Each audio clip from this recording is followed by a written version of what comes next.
Movie के start होते ही हमें एड वॉरेन और लॉरेन वॉरेन दिखाए जाते हैं, जो कि एक कॉन्फ्रेंस में लोगों को अपनी अबनॉर्मल और सुपर नेचुरल एक्सपीरियंस के बारे में बता रहे होते हैं। फिर नेक्स्ट सीन में दिखाया जाता है कि कैरोलिन पेरेन और रॉजन पेरेन, जो कि अपने बच्चों के साथ एक घर में शिफ्ट हो रहे होते हैं। उनके सब बच्चे घर के अंदर चले जाते हैं, लेकिन उनका डॉग घर के अंदर नहीं जाना चाहता। वो काफी डरा हुआ होता है। इन लोगों की 5 बेटियां होती हैं, जिसमें एंड्रिया, नैन्सी, क्रिस्टाइन, सिंडी और अप्रैल होती है। अप्रैल को घर के पास एक बहुत बड़े ट्री के नीचे एक म्यूजिक टॉय मिलता है, जिसमें एक मिरर भी लगा होता है। बाकी लड़कियां घर के अंदर हाइड एंड क्लैप खेल रही होती हैं और अचानक उनसे लकड़ी का एक पाइन बोर्ड टूट जाता है और वो पाइन बोर्ड किसी डोर को छुपाने के लिए लगाया गया था। जब उनके फादर चेक करते हैं तो उसके पीछे उन्हें एक स्टोर रूम मिलता है। उस स्टोर रूम में काफी अंधेरा होता है और वहाँ पर उन्हें एक पियानो और काफी सारी पुरानी चीजें नजर आती हैं। उन लोगों का डॉग काफी परेशान होता है और मुसलसल भौंक रहा होता है। अगली सुबह कैरोलिन जब उठती है तब वो देखती है कि उसके पाँव पर जख्मों के निशान हैं और उनके घर की सारी घड़ियां 3:07 पर रुकी होती हैं और उनकी बेटी अप्रैल को उनका डॉग बाहर मरा हुआ मिलता है। इसके बाद अगला सीन हमें एड वॉरेन के घर पे गोस्ट म्यूजियम में दिखाया जाता है। वहाँ एड के साथ एक प्रेस रिपोर्टर भी होता है। वहाँ पर वॉरेन प्रेस रिपोर्टर को ये बता रहा होता है कि इस म्यूजियम में जितनी भी चीजें हैं वो सारी जिन्नात की भूतों की हैं या उन्हें जादू टोनों में इस्तेमाल किया गया है और ये गोस्ट महीने में एक मरतबा यहाँ आके प्रेयर करते हैं। फिर एड उन्हें एक एनाबेल डॉल के बारे में बता रहे होते हैं। वो बताते हैं कि इस डॉल में एक बहुत बड़ी शैतानी ताकत जिसने इसे अपना सोर्स बनाया हुआ है। इसके बाद फिर हमें वो फार्म हाउस दिखाया जाता है, जहाँ पर जैसे ही 3:07 होते हैं घड़ी वहीं पर रुक जाती है और ठीक उसी वक्त बुरी चीजों का टाइम शुरू हो जाता है। फिर क्रिस्टीन जब अपने बेड पर सो रही होती है तब कोई जोर से उसका पाँव खींचता है और इसके साथ उसे बहुत गंदी स्मेल भी आती है। सिंडी को नींद में चलने की आदत होती है और वो नींद में चलते चलते एंड्रिया के रूम में चली जाती है और बहुत अजीब तरीके से अलमारी पर अपना सर मार रही होती है। अगले दिन सुबह को कैरोलिन की बॉडी पर एक और जख्म का निशान दिखाई देता है। रॉजर जब घर से बाहर जाता है तब वो देखता है कि ट्री के ऊपर एक कबूतर मर के नीचे गिरा है। ये देखकर वो काफी हैरान हो जाता है और जाहिर है ये बात उस चीज की तरफ इशारा कर रही थी कि वहाँ पे किसी शैतानी ताकत का कब्जा है। और घर पर अप्रैल और कैरोलिन अकेले होते हैं। तब अप्रैल किसी से बात कर रही होती है, लेकिन वहाँ पर कोई भी मौजूद नहीं होता। फिर अप्रैल कैरोलिन को हाइड एंड क्लैप खेलने का कहती है और कैरोलिन उसे ढूंढते हुए जब एंड्रिया के रूम में जाती है वहाँ पर अलमारी खुद ब खुद खुल जाती है। अलमारी में से हाथ को कोई बाहर निकालकर क्लैप करता है। ये देखकर कैरोलिन काफी शॉक तो हो जाती है, लेकिन वो इस बात पर ज्यादा ध्यान नहीं देती। इसके बाद फिर क्रिस्टीन का सोते हुए कोई पाँव खींचता है और इस बार पहले से ज्यादा जोर से कोई उसका पाँव खींच देता है और वो काफी डर जाती है। फिर वो नोटिस करती है कि दरवाजे के पीछे कोई खड़ा हुआ है जो उसे कह रहा है कि वो उसे और उसकी पूरी फैमिली को खत्म कर देगा। उसके साथ नैन्सी भी वहाँ पर होती है, लेकिन उसे कुछ भी नजर नहीं आता, लेकिन काफी बुरी स्मेल आ रही होती है। फिर सुबह क्रिस्टीन ये सब कुछ रॉजर और अपनी पूरी फैमिली को भी बताती है।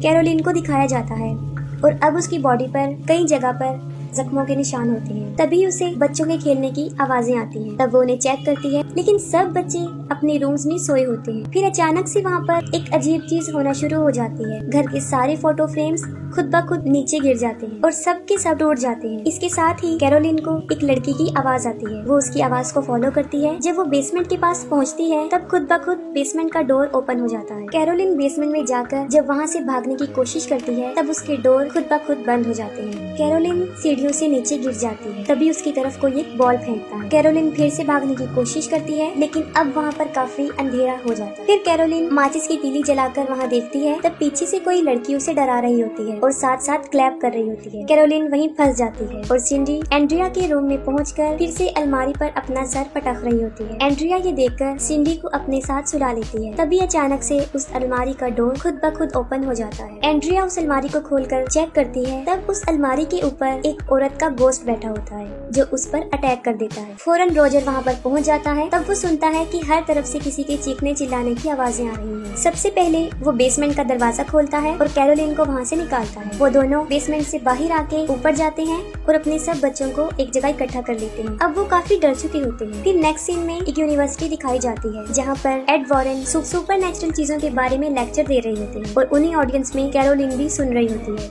लेक्चर के खत्म होते ही कैरोलिन एड एड वॉरेन और लॉरेन वॉरेन के पास जाती है और उन्हें रिक्वेस्ट करती है कि वो उनके घर पर आए, जिस पर एड और लॉरेन उनके घर चले जाते हैं। तब कैरोलिन और रॉजर उन्हें सारा माजरा बताते हैं कि हालात दिन ब दिन बिगड़ते जा रहे हैं। वो बताते हैं घर में गंदी स्मेल आती है, रात में 3 दफा दरवाजा नॉक होता है और सुबह होकर बंद हो जाता है, और जो भी बर्ड उनके घर पे आकर बैठता है सुबह उनके गार्डन में मरा हुआ मिलता है। घर की सारी घड़ियां 3:07 पर रुक जाती हैं। उनके जवाब में एड उन्हें बताता है ये सब कुछ वहाँ पर शैतान होने की तरफ इशारा कर रहे हैं। इसके बाद वो लोग बेसमेंट में जाते हैं और वहाँ पर जाकर लॉरेन समझ जाती है कि यहाँ पर कुछ अच्छा नहीं हुआ और उसी जगह पर काफी बुरे हालात हो चुके होते हैं। एड उस घर में होने वाले सारे इंसिडेंट्स का कैरोलिन से पूछते हैं और उन सब बातों को रिकॉर्ड कर लेते हैं। दूसरी तरफ लॉरेन अप्रैल से उसकी एक फ्रेंड के बारे में पूछ रही होती है, जिस पर अप्रैल उसे वो म्यूजिक टॉय दे देती है। जब लॉरेन उस म्यूजिक को प्ले करती है तब वो देखती है कि उसके मिरर में एक छोटे बच्चे की सोल है और वो उसी बच्ची रोरे की होती है, जिसके बारे में अभी वो अप्रैल से पूछ चुकी होती है। वो लोग फिर उस दरख्त की तरफ जाते हैं जहाँ पर उन्हें ये म्यूजिक टॉय मिला था।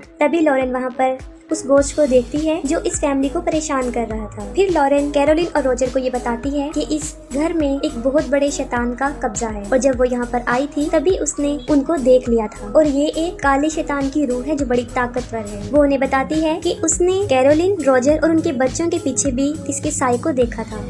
उस गोस्ट की परछाई उनके साथ है और वो ही उन्हें परेशान कर रही है और यहाँ तक वो उनके पीछे लग गई हैं कि अगर वो ये घर छोड़कर यहाँ से चले भी जाएं तब भी वो इनका पीछा नहीं छोड़ेगी। तब एड उन्हें बताती है कि उन्हें यहाँ पर एग्जॉर्सिज्म करना है, जिसके लिए उन्हें चर्च से इजाजत लेनी पड़ेगी, जिसके लिए पहले तो उन लोगों ने चर्च वालों को सबूत देना है, तभी वो लोग इन्हें अलाउ करेंगे। लॉरेन उन्हें बताती है कि यहाँ पर बहुत सारे असेब हैं और सबसे बुरा एक साया है जिसके दिल में शदीद नफरत भरी हुई है।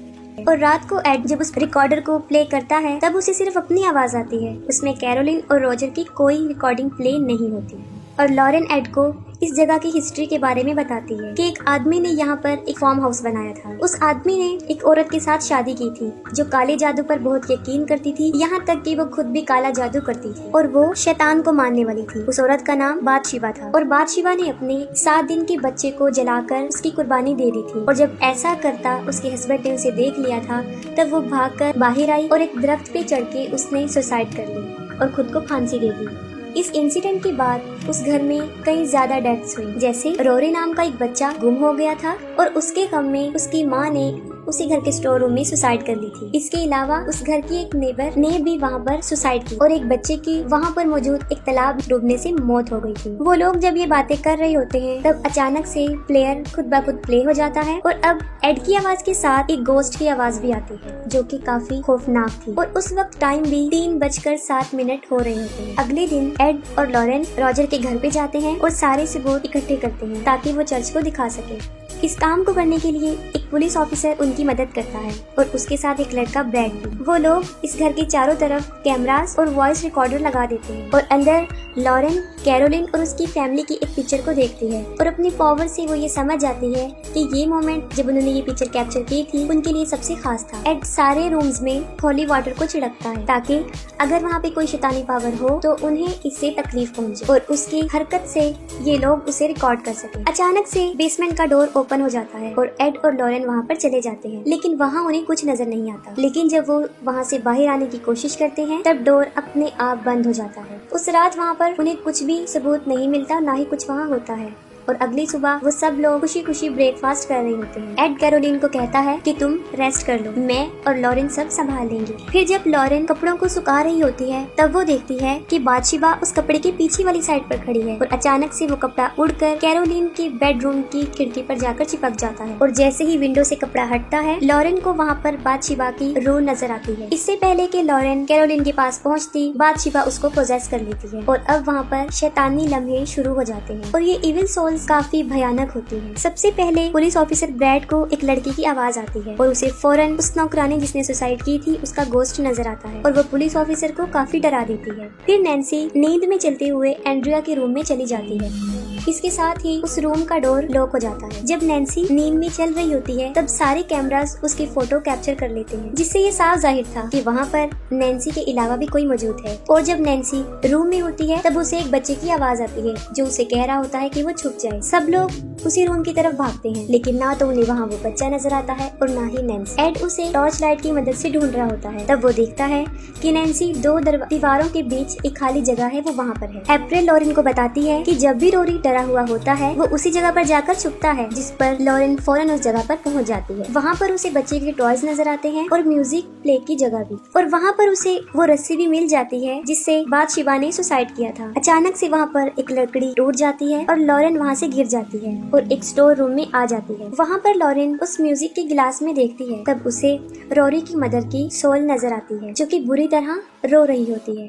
रोरी की मदर का गोस्ट लॉरेन को कहता है कि उसने उससे ऐसा करवाया था, और ये कहते ही वो वहाँ से गायब हो जाती है। और वहीं पर बादशिबा का गोस्ट भी होता है जो लॉरेन को काफी डरा देता है, और जब वो वहाँ से भागने लगती है तो वो उसके गले की चेन को खींचकर पीछे की तरफ लाती है। वो लॉकेट टूटकर वहाँ गिर जाता है जो उसे उसकी बेटी ने दिया था। लॉरेन की बेटी का नाम जूडी होता है जिसमें उसकी पिक्चर भी लगी होती है। लॉरेन भागकर बाहर आती है और वो सबको बताती है कि ये बुरी परछाइयाँ सिर्फ माँ पर ही हावी होती है और माँ के हाथों ही उसके बच्चे की जान ले लेती है। वो उन्हें बताती है कि अब वो कैरोलिन को पोजेस कर रही है और उसकी बॉडी पर जो जख्मों के निशान है इसकी भी ये गोस्ट ही वजह है। अचानक से सारे क्रॉस जमीन पर गिर जाते हैं और नैन्सी को कोई ताकत उसके बालों से पकड़ती है और उसे इधर उधर मारना शुरू कर देती है, लेकिन वो लोग नैन्सी को बचाने में कामयाब हो जाते हैं। वो लोग इस घर को छोड़ने का फैसला कर लेते हैं, जिस पर एड रॉजर को बताता है ये सब कुछ वो चर्च के सामने पेश करेंगे और फिर इस घर का एग्जॉर्सिज्म करेंगे। इसी दौरान लॉरेन को अपनी बेटी जोडी की आवाज आती है और वो देखती है कि तालाब में उसकी डेड बॉडी है। ये देखकर लॉरेन काफी डर जाती है। वो अपनी बेटी के लिए काफी परेशान हो जाती है और एड को भी इस बारे में बताती है कि ये हमारे लिए भी एक इशारा है। अगले दिन लॉरेन और एड फादर को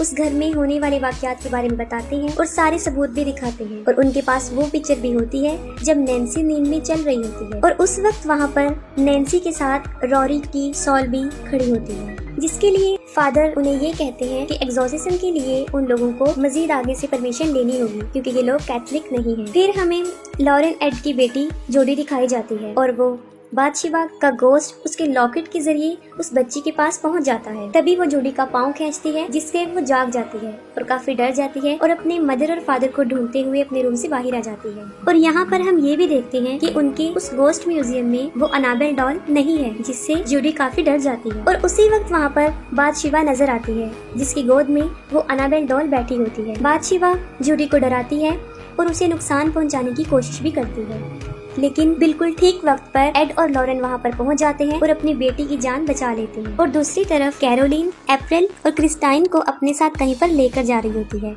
और जैसे इस बात का रोजर को पता चलता है वो फौरन एड को इन्फॉर्म करता है। लॉरेन उसे बताती है कि वो अपने बच्चों को लेकर उस घर में जा रही है क्योंकि ये सारी शैतानी ताकतें माओ पर अपना असर जमा कर उनसे अपने बच्चे की डेथ करवाती हैं। और ये सब लोग दोबारा उस घर में चले जाते हैं। जैसे ही ये लोग वहाँ पर पहुँचते हैं तब कैरोलिन क्रिस्टाइन को मारने वाली होती है, लेकिन वो लोग क्रिस्टाइन को बचा लेते हैं और उसे कार में बिठा देते हैं। अप्रैल इस इंसिडेंट को देखकर काफी डर जाती है और किसी जगह पर जाकर छुप जाती है। और जब वो लोग कैरोलिन को घर से बाहर निकालने की कोशिश करते हैं तब वो गोस्ट उसको नुकसान पहुँचाने की कोशिश करता है और कैरोलिन को बाहर जाने नहीं देती। और लॉरेन फौरन समझ जाती है कि अगर कैरोलिन बाहर चली गई तो वो गोस्ट इसको जान से मार देगा, और वो शैतान कैरोलिन को खींचकर फिर से स्टोर रूम में ले जाता है। वो लोग स्टोर रूम में जाकर कैरोलिन को कंट्रोल करने की कोशिश करते हैं, लेकिन ये शैतान काफी पावरफुल होता है और उसकी हालत काफी खराब कर चुका होता है, जिससे उसे कंट्रोल में करना कोई आसान बात नहीं थी। और दूसरी तरफ वो पुलिस ऑफिसर घर में अप्रैल को ढूंढ रहा होता है। कैरोलिन किसी के भी कंट्रोल में नहीं आती और वो एक एक करके सब पर अटैक कर देती है। वो लोग कैरोलिन को एक चेयर से बांध देते हैं और उसकी हालत देखकर एड ये डिसीजन लेता है कि वो फौरन इस जगह का एग्जॉर्सिज्म करेंगे। जैसे ही एड एग्जॉर्सिज्म स्टार्ट करता है ये शैतान यानी बादशिबा कंट्रोल से बाहर हो जाता है और वहाँ पर शैतानी ताकतें और पावरफुल हो जाती हैं। लेकिन एड नहीं रुकता और वो एग्जॉर्सिज्म के वर्ड्स को मुसलसल बोलता रहता है। और फिर हमें एक अजीब मंजर दिखाया जाता है कि वो शैतान इस एग्जॉर्सिज्म को रोकने के लिए उस चेयर को हवा में उछाल देता है और साथ ही उस कुर्सी को नीचे गिराकर उस कुर्सी को भी तोड़ देता है, और इससे कैरोलिन की सारी रस्सियां खुल जाती हैं और वो एड को मुख्तलिफ तरीकों से मारने की कोशिश करती है। और उसी दौरान थॉमस को भी अप्रैल मिल जाती है और जैसे ही कैरोलिन को पता चलता है कि अप्रैल कहाँ पर छुपी हुई है वो उसे मारने के लिए उसकी तरफ बढ़ती है। लेकिन इससे पहले कि कैरोलिन उसे मारती, एड वहाँ पर पहुँचकर एग्जॉर्सिज्म कंप्लीट करता है और एड बादशिबा को कसम देता है जिसे वो मानता चाहती है कि वो वहाँ से वापस चली जाए, लेकिन अभी भी वो शैतान कैरोलिन पर हावी होता है। तो तब लॉरेन और रॉजर उसकी मदद करते हैं। वो लोग कैरोलिन को उसकी फैमिली और उसके बच्चों की यादों के सहारे उसे पावरफुल बनाते हैं ताकि वो इस घोस्ट का मुकाबला करे। और एट लास्ट कैरोलिन की फैमिली और उसके बच्चों का प्यार उसके लिए जीत जाता है और वो शैतानी घोस्ट कैरोलिन को मजबूरन छोड़कर वहाँ से चला जाता है और कैरोलिन भी अपनी नॉर्मल हालत में वापस आ जाती है। वो लोग फिर से अपनी जिंदगी हंसी खुशी गुजारने लगते हैं और अप्रैल लॉरेन को उसका लॉकेट उसे वापस देती है। और एंड सीन में एड उस म्यूजिक प्लेयर को अपने म्यूजियम में रख देते हैं और इसके साथ ही मूवी एंड हो जाती है।